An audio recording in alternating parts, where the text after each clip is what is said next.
Hello and welcome back to another edition of 15 Minutes With. As always, I'm your host, Sam Dostler. Today, we are excited to be joined by a native of Connecticut and one of the newest members of the Champions Tour. Of course, we are talking about Rob Labritz. Rob, thanks so much for taking a few minutes to join us. Sam, my pleasure. This is great. Being a Connecticut native from Southington, it's awesome to carry that Connecticut flag around. Yeah, let's start there before we get into your qualifying for the Champions Tour. Talk about your roots in the game of golf, starting in Connecticut, growing up in Southington. Take us through that a little bit. Yeah, sure. So I grew up at Patton Brook Country Club, which I believe is now Hawks Ridge or Hawks Landing. Hawks Landing, yeah. I literally grew up on the 18th tee box. So it's, I believe it's the 9th hole now, a little par 3 up the hill. If you turn backwards, that was my home that I just started honing golf shots over. I would hit balls to the tee box, and then I would hit them into the pond, and then I would finally hit them over the pond.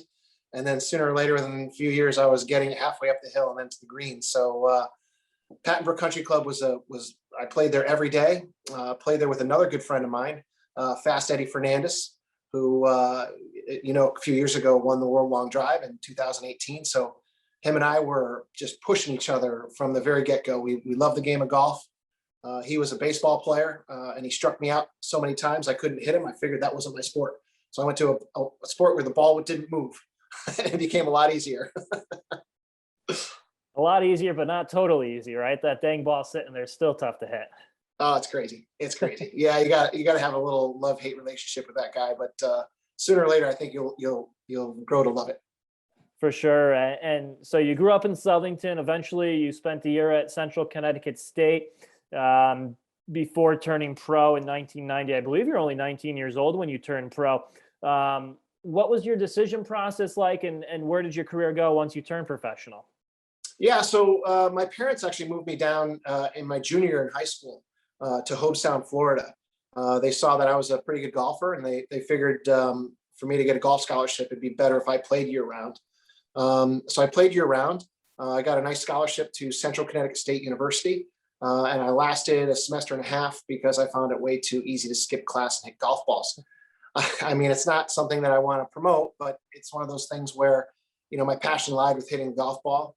And, I wouldn't suggest this on anybody, but I turned pro in 1991. I got a job at Monarch Country Club in Stuart, Florida, or Palm City, Florida, based on my mother's pushing because she knew that I wasn't going to finish school. So she said, listen, if you got to do anything, you got to have something to fall back on. There's this thing called the PGA of America. So if you get a PGA card, so to speak, or a class A status, then you can run a golf club. So you get hurt or injured. It started there. I got the job in 91, was there from 91 to 94. They actually asked me to be the non-member head professional when Club Corp came in and bought it over in 94.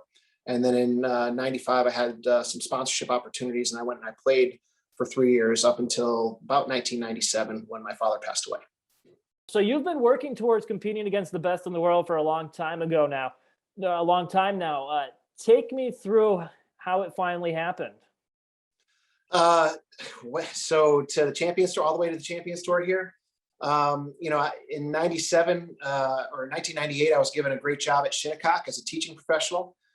So I went up there for 3 years, and then they had a 3-year and out deal where you were there for 3 years, and then you went to another club. So I on the verge of a friend of mine, Carl Alexander, calling me.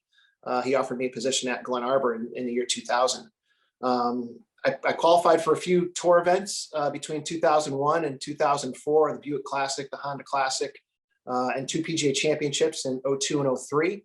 And then in 04, members came up to me again and said, wow, you can really play. Why don't we sponsor you and go ahead and go play a little bit? So I went to Canadian Tour Q School in 04 and won Canadian Tour Q School. So I got a full exempt status out there.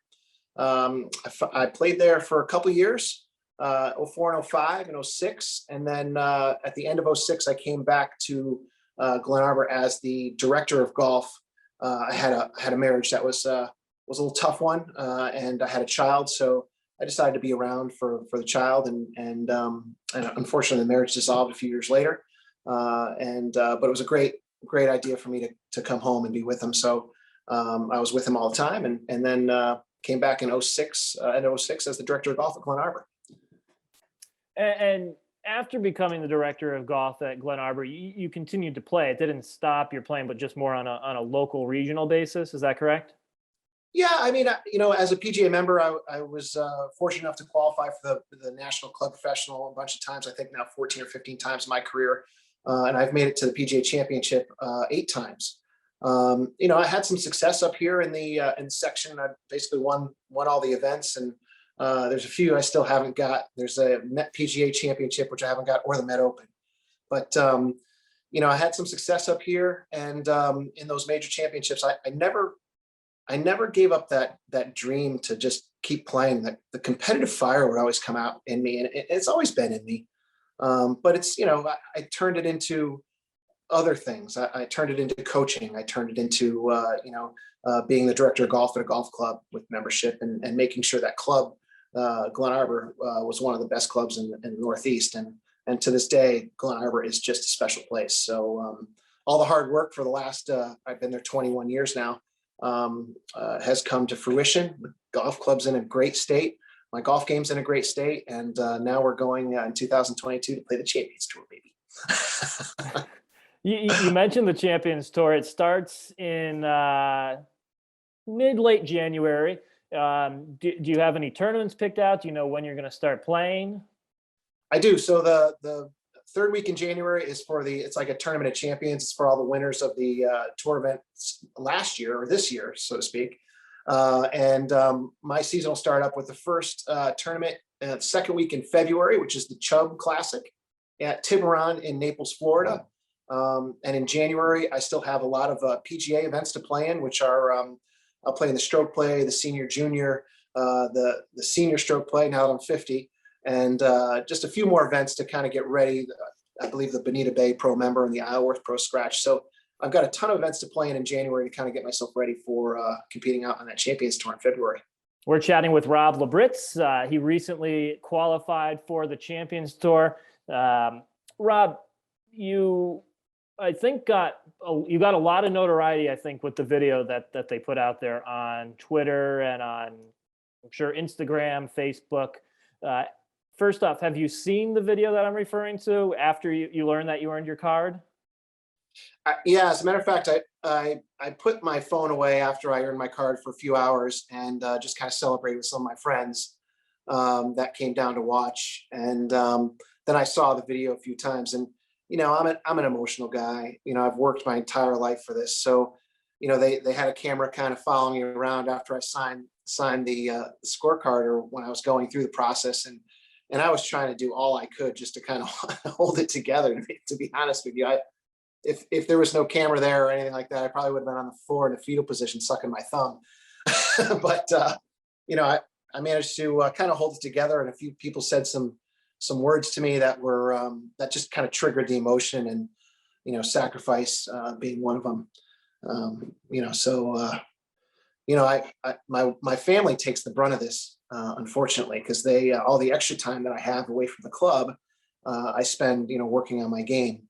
So they're the ones that are really feeling the sacrifice, and then me. I've got 3 beautiful children that I'm going to be able to spend a little bit more time with now.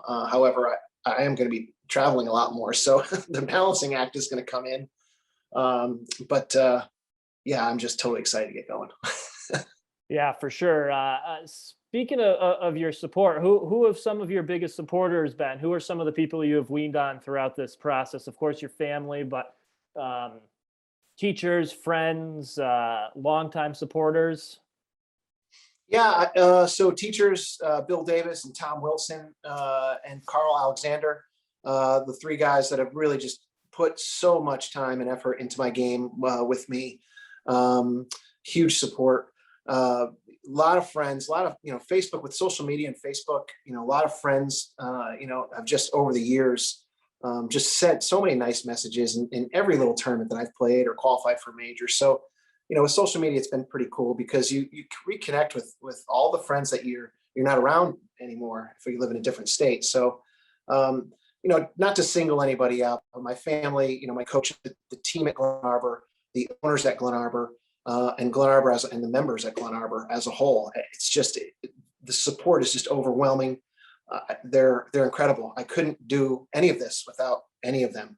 So, it takes a team, it takes a tribe, and I found my tribe. So it's very cool to feel all the support and know that everybody's got my best interest in mind. Chatting with Rob Labritz. He just earned his Champions Tour card. He's a native of Southington, Connecticut, played for a year at Central Connecticut State. So we're, of course, pumped for him to earn his card. Happy to have him on. Let's talk about the Champions Tour a little bit before we let you go, Rob.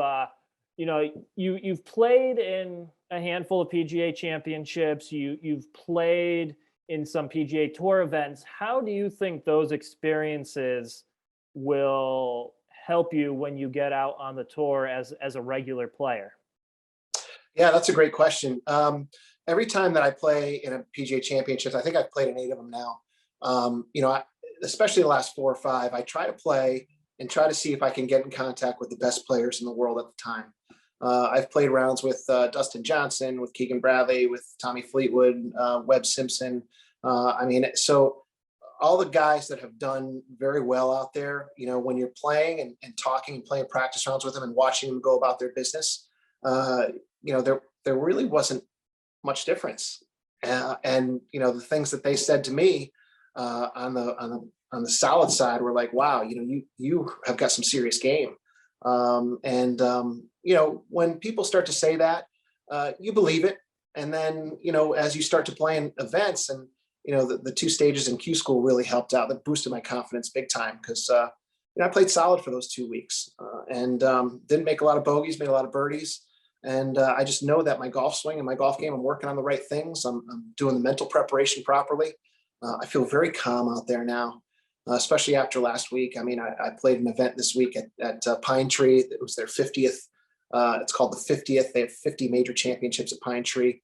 And it was the first time they ever had it. Got to see a lot of the tour players, and I felt just a very calmness over me while I was hitting the golf ball more than I have in the past. So I think it has to do with just kind of, I wouldn't say reaching your goal, because my goal is not reached yet. The playing stage is reached, but now we want to go ahead and win senior majors and win regular tour events, and see where that takes us. So of course you've played in a number of events. You've been playing competitively for years, but this is going to be different in that you're going to be on the tour playing on a regular basis. How are you going about preparing for that? Because it's going to be a shift in how you've played competitively in the past. Yes. Well, I've prepared for tournaments the same way all the time. When the big tournament comes along, I know how to prepare. But now I'm just going to be preparing weekly for it. The big thing for me is to kind of, I hate to say the normalcy thing, but I want to retain a amount of normalcy in my life. I've been doing the club pro business for 30 some odd years. So I know on my off weeks, I'm still going to call Glen Arbor my base. I'm still going to be working there. I'm still the director of golf. On my off weeks, I'm going to go to staff meetings. I'm going to go, I have some clients that I'm going to teach, my members. I'm going to play a lot of golf and just keep prepping my game in order to compete with the best champions, on the tour in the world. So I'm going to work hard. I'm going to work harder than most, if not anybody that I can. And just, mentally just get ready. I'll do a lot of visualization. I'm a big proponent of visualization and meditation. And I'm a big proponent of working out and working hard on my game. So, the 1,400 hours or 1,200 hours of coaching that I do a year will take a little bit of a hit, obviously. And I think a lot of those hours are going to be spent, or I know a lot of those hours will be spent on my golf game and meditation and all and the working out. So it's just a redirecting of time, really. And then, being able to just get rest and be prepared to play each week. That's going to be the challenge. And I'm sure it's going to be a little bit of a learning curve, but I'm ready for it. We'll get you out on this one, Rob. You mentioned your first event will be in February. What are your goals going into the season? Do you have any events? Of course, I'm sure you're excited to play in as many as you can, but do you have any events that you've circled? Any players that you'd love to play with in a competitive round? What are you most looking forward to once you get out there? Yeah, I mean, it's really just the preparation of the golf game. I'm looking forward to preparing my golf game in my body and my mind to just go out there and compete with the best players who've been doing it their whole lives. Um, as far as playing with anybody specific, everybody out there. I can't wait to play with everybody out there. There's not anybody that I wouldn't be excited to play with. Preparation to get to get to there is just what we said, that, the tournament's in January. I'll do a lot of just meditation, a lot of working out, and just be mentally and physically ready to get out there to compete. My goals are to win. My goals are to finish in the top 36 on the money list, and then if things go well, and you can never tell, the Cinderella story could happen. There could be a Charles Schwab Cup in my shirt. I don't know. All I know is I'm going to give it my 100%. 100% effort at it, and we'll see where it lands us. Well, that's all you can do, right? Everyone tees up starting at the same spot at the beginning of the year. Yes, sir. Well, he has been Rob Labritz. Rob, congratulations on earning your card for the Champions Tour. Thanks so much for joining us on 15 Minutes With. I know we'll be following, and we're excited to see where native of Southington can take this thing. Sam, I really appreciate the time. Thank you very much. And one more shout out to the man upstairs. He has been Rob Labritz. This has been 15 Minutes With. I've been your host, Sam Dostler.